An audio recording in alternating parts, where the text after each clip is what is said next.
Salut Romain, tu nous emmènes où aujourd'hui? Écoute, aujourd'hui, on va devant la MUT, la clinique mutualiste, parce que on souhaite exprimer notre total soutien aux salariés, aux citoyens, aux acteurs qui font de leur mieux pour faire émerger un nouveau projet pour l'établissement. Proposer une offre de santé de qualité, ça commence tout simplement par défendre l'existant.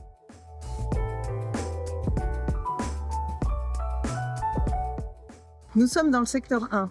Ici, les habitants que nous avons rencontrés tout l'été, au cours de notre grande enquête au contact, ont placé la santé et l'accès aux soins dans le top 3 de leurs priorités. Certains s'en sont même emparés et ont monté des collectifs. Nous avons rencontré à plusieurs reprises le collectif Un centre de santé pour Saint-Bruno pour échanger avec eux et comprendre quels sont leurs constats et leurs attentes. Et nous avons également rencontré le collectif des médecins pour Grenoble. On s'est rendu compte qu'il y avait déjà une pénurie de médecins et qu'elle ne faisait que s'aggraver. Dans quelques 5 années, on pourrait être à 50 000 habitants sans médecin traitant, ce qui fait un tiers de la population. Je pense que c'est extrêmement important de s'adapter aux conditions de travail qui sont souhaitées par les médecins et les jeunes médecins en particulier. Cette nouvelle génération de médecins se caractérise aussi par un certain désir de maîtrise de leur temps de travail et aussi une certaine appétence pour le travail en équipe. Donc la proposition que fait Grenoble Capitale Citoyenne, c'est de soutenir l'implantation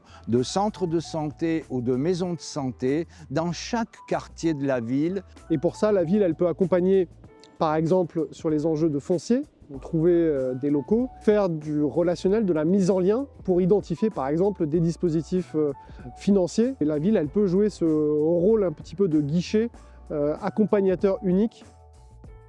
La santé mentale, c'est une question hyper importante pour nous, c'est une question dont on doit s'emparer dès le plus jeune âge. Et notre première mesure sur les questions de santé mentale, c'est de former 100 secouristes en santé mentale par an. C'est des formations qui sont très utiles pour pouvoir identifier les premiers signes pour une personne qui est en difficulté. Quand on parle de santé, on doit aussi parler de prévention. Nous proposons un plan ambitieux pour lutter contre les addictions et les consommations de produits psychoactifs. On va proposer d'accompagner les habitants, mais également les employés dans un cadre de coopération avec leurs entreprises et les agents de la ville. En poursuivant les actions de prévention vis-à-vis des jeunes sur les lieux festifs, mais également en milieu scolaire, c'est un sujet qui prend de l'ampleur et qui mérite vraiment qu'on s'y attelle collectivement.